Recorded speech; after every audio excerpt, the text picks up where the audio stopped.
Bakunzi bacu bakunzi ba B-Info Plus kandi baramutse ndabahe n'ikaze makino iganiro cacu cuno musi tugenekerezo rya 4 kwezi n'ukumunani uno mwaka turi mu 2025 ndamutse cyane abantu bose badukurikirana vyimva mutima baherereye ngaha mu gihugu cacu ciza cy'u Burundi tutibagiye bari mu Rwanda muri Congo muri Tanzania Afrique du Sud Zambia Angola n'ahandi henshi barundi badukurikirana baherereye tutibagiye abari mu migabane igitandukanye harimo Europe Asia ndetse na Amerika nabo bumve ko turamuke cyane tutibagiye n'abantu bacu bari muri Oceania nabo bumve yuko intasho no kubaramutsa tubibatumbereje ko muri rusange rero nko bisanzwe turamutse tumaze iminsi tubaha ko nko mubishaka kubera ko twari tumaze muri voyage iminsi muri voyage bigatuma tutabaha amakuru y'urugamba neza nubwo rimwe twiyaranja mugabo image ntizibe zimeze neza canke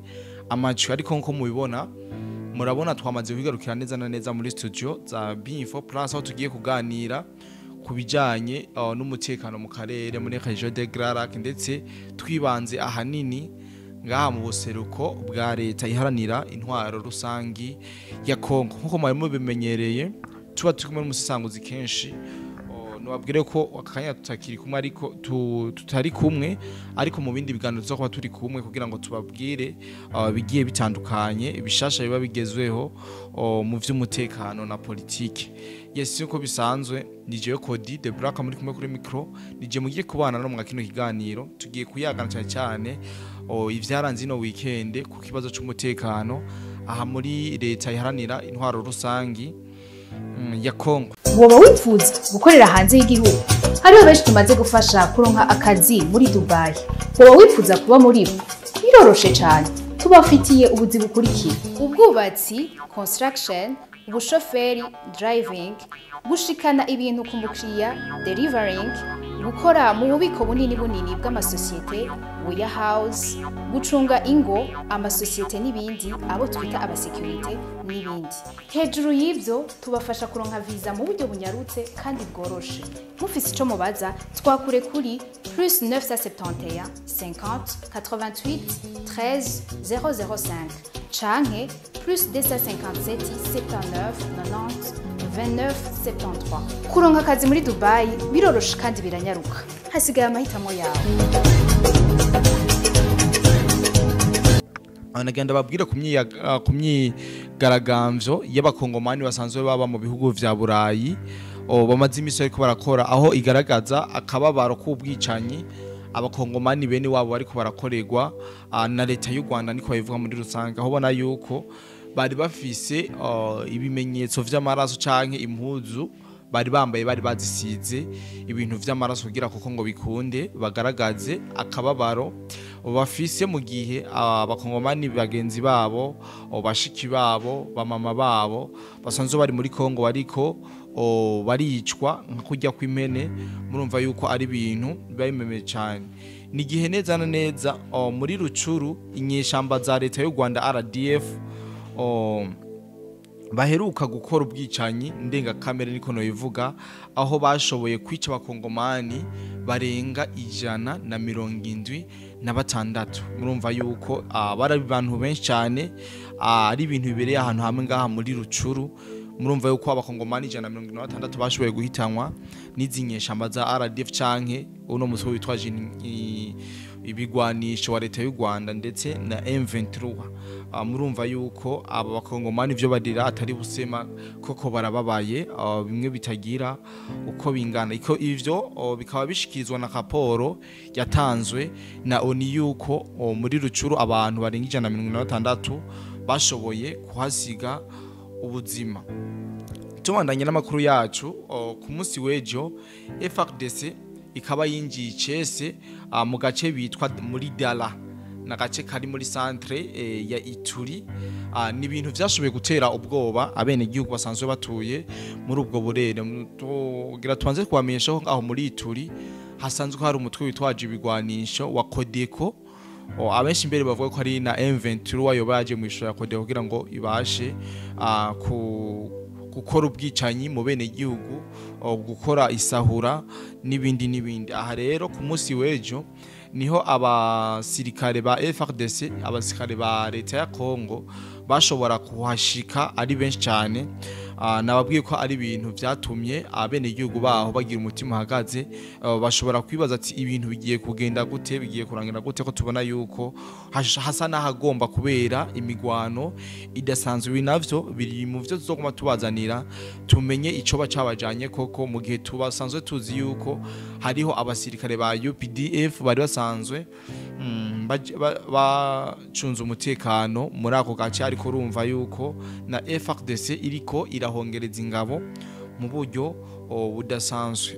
Nagenda babwire n'inkuru novuga yuko inejereje muri ano makuru yacu, aho ku munsi w'ejo abarundi n'abarundi kazi, abanyarwanda plutôt abakongomani n'abakongomani kazi, sinzi ko ariko babivuga, abasanzwe batuye muri Canada, ku munsi w'ejo vyari vyinshi mu bidasanzwe, aho bagaragaje umubano mwiza bafitaniye yuko batawusiga ngaha mu Burundi no muri Kongo, niyo bagiye mu mahanga baguma bafitaniye umubano mwiza. Ni mu vyo bacishije muri match amicale, aho umugwi waserukiye igihugu cy'u Burundi wari kuratana mu mitwe n'umugwi wa equipe football waserukiye igihugu ca Kongo basanzwe baba muri Canada. Wari umunezero udasanzwe, vyari vyishimo bidasanzwe, aho bahuye barayaga ndetse baranasangira inyuma y'urukino. N'urukino rwashoboye kurangira igihugu cy'u Burundi gitsinze igihugu ca Kongo muri Canada. Mu vyumve ni ibintu vyari bishemeye ahanini, kwari kugira ngo bahure basubire bayage. Urabona yuko ari ibihugu bifatanye mu nda muri make, atamishwano canke ukugambaniranira kuri hagati y'igihugu cy'u Burundi n'igihugu cha Kongo. Abasanzwe bari muri Canada twashoboye kuganira, bari bitabiriye ivyo birori canke ubwo rukino rudasanzwe ngo gakura, bambwiye yuko hanini kwaro kugarukana umubano mwiza, kugaragaza umubano mwiza abarundi n'abakongomani basanzwe bafitaniye mu bihugu basanzwe baragiyemwo mu mahanga. Rero ikikuru ni hariyo match, kwaro kugira ngo bahure bayage. Murabona yuko Uburundi na Kongo kari ibihugu bisanzwe bibangamiwe cyane na leta y'u Rwanda, ayifatikanije n'ibindi bihugu.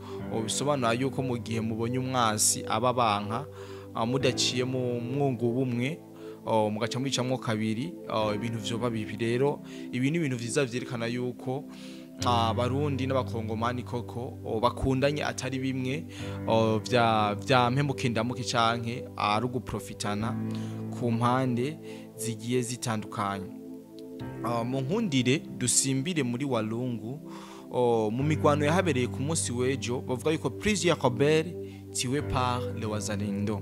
Abumva igifaransa bamaze kuvyumva yuko abaroberi batari bake binyeshamba za RDF canke M23 bashoboye gusiga ubuzima muri iyo migwano yabahuje n'abawazalendo. Aha ni muri Walungu. Ntitwashoboye kumenya igitigiri cy'abo bahasize ubuzima ko bangana muri rusange, ariko nitwamara kuronka ibitigiri turazogaruka kuri mikoro kugira ngo tubabwire ivyashoboye kuhononekarira, ndetse twage tunababwire yuko hariho n'abandi barobere ba RDF canke ba M23 bashoboye gufatwa koko barafatwa miri nyuma y'iyo migwano.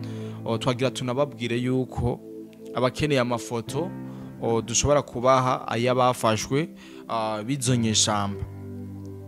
Hari abandi bariko baratubaza kubijanye n'ikibuga c'indege ca Kavumu uko vyifashe, mbega abagifise ni bande, ariko naganda babwire yuko umwanya wo kumenya ukuri ari uyu. Murabizi ko twiyemeje kwama tubabwira ukuri kose tudahengamye kugira ngo tubanezereze abacanke bariya cengo tubabaza abandi, tuzokoma tubaha ukuri.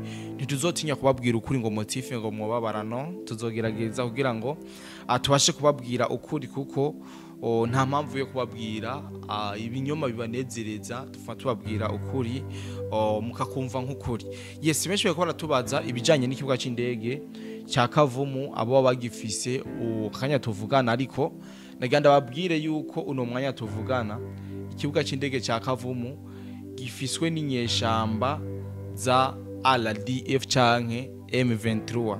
Ni nyuma y'imisi mike hariko harabera imigwano mu nkengera ce mu micungararo y'igisagara ca Kavumu canke ikibuga c'indege cya Kavumu, aho bitwa muri Kabanja, aho nyene muri Kayanja ni muri Tetware Kabare nyene, ariko mureme ikibuga c'indege kiracari mu minwe y'izinyeshamba. Kumbure hagize ibidasanzwe canke bikoreka twoza tukabibabwira ingene vyifashe muri rusange, ntimugire ikibazo ngo twabimye amakuru, kandi ibi muriko murakura ku bindi bimenyesha makuru novuga yuko atari ukuri kuzuye ari uko wazana itararekipera kino kibuga c'indege ca Kavumu.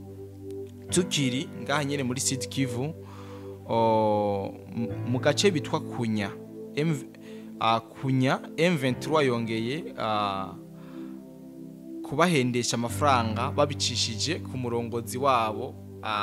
Umurongozi wabo yitwa Colonel Serpa ku munsi w'ejo niho yerekanye amafaranga yashoboye guhabwa n'izi nyeshamba za M23 kugira ngo bikunde bashobore kubaha inzira baze ngaha muri Uvira, ariko bisa nuko babiciye amazi bavuze ati noti turacayirya kandi tubandanya tuyirya, uko muzoyizana tuzoyirya kabisa atabwoba na bumwe dufise. Yes, inyuma y'igihe kitari gito izino nyeshamba za RDF canke za M23 ziriko zirakora ama plan kugira ngo bikunde bashobore kwigarurira igisagara ca Uvira, bikanka no babwire ko bakoresheje plan A, plan B, plan C kugera kuri plan Z, vyose biranga. Uno munsi niho bariko baragaruka kuri plan B kugira ngo bahendeshe udufaranga ababa wazarendo kugira ngo bikunde babahinzira, ariko cyo no babwira nuko naho ababa wazarendo bogiye mu mahirama bakabatiza inzira gato, nagira ndemesha abarundi abakongomani barundi kazi abakongomani n'abakongomani kazi yuko bigoye cyane kugira zino nyeshamba zigarurire kino gisagara ca Uvira. Ugerageje twifashishije amakuru y'ibanga twahawe n'inyeshamba za M23, aravuga yuko kuva Ruvunge werekeza mu gisagara ca Uvira hari ama defense y'ingabo z'u Burundi arenga 100. Muravyumva, aya namakuru twahawe n'umu M23. Sinzi ubushakashatsi yarakoze kugira ngo ashobore kuronka ibi bitsigiri canke yuko baba baragerageje basanga naho vyoca. Niwe yatubwiye ati biragoye cyane kugira ngo dushobore gufata Uvira bivanye n'inguvu igisagara cy'u Burundi gifise ngaha muri Sud Kivu.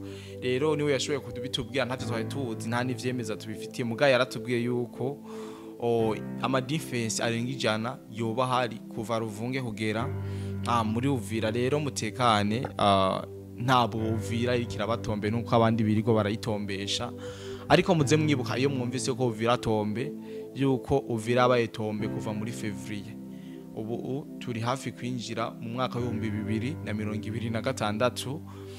Uvira iba kivuga tombe ku majambo atabwo barayivuga tombe mu buryo bugaragara. Rero abawazarendo nko nababwiye aha muri gace kitwa Kunya barashoboye kwirira ibindi bihumbi bitari bike.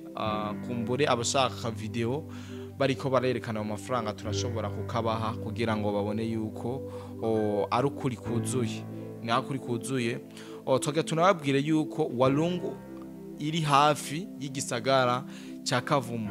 Mukaguma mwumva imigwano iriko irahabera umwanya ku mwanya, ntimutangare. Iyi M23 irashaka neza yuko ababa wazarendo canke iyi coalition ya FARDC yova hafi y'igisagara ca Bukavu kugira ngo ntibikunde bababuze umutekano. Rero imigwano igumi haba ntibatangaze. Walungu ni hafi ya Kavumu.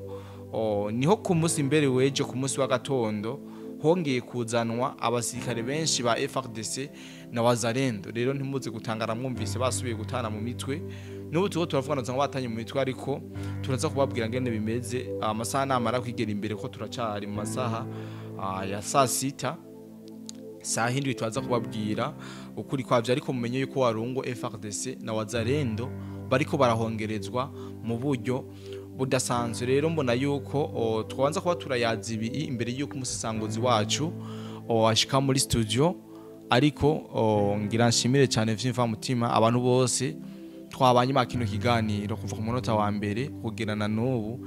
Nizere yuko bashoboye kumvira vyinshi kandi bikomeye na cyane cyane ko biriko biravugwa ku mirongo y'urugamba no mu karere kose muri rusange. Rero ndagusaba ukore subscribe nyamba utarabikora, ushiremo igitekerezo cyawe, commentaire n'ikibanza ciza twabasigiye kugira ngo mushobore kuduterera ivyiyumviro bigiye bitandukanye, ndetse ndanabasabe gusangiza bino biganiro vyacu abandi ubona yuko hariho amakuru adashikira, ugasanga bakomeza guha umwanya vya binyamakuru bitanga amakuru y'ivyifuzo. Yes, kandi abashimire cyane mwebwe twabanye, nizeye ko twongera guhurira mu bindi biganiro.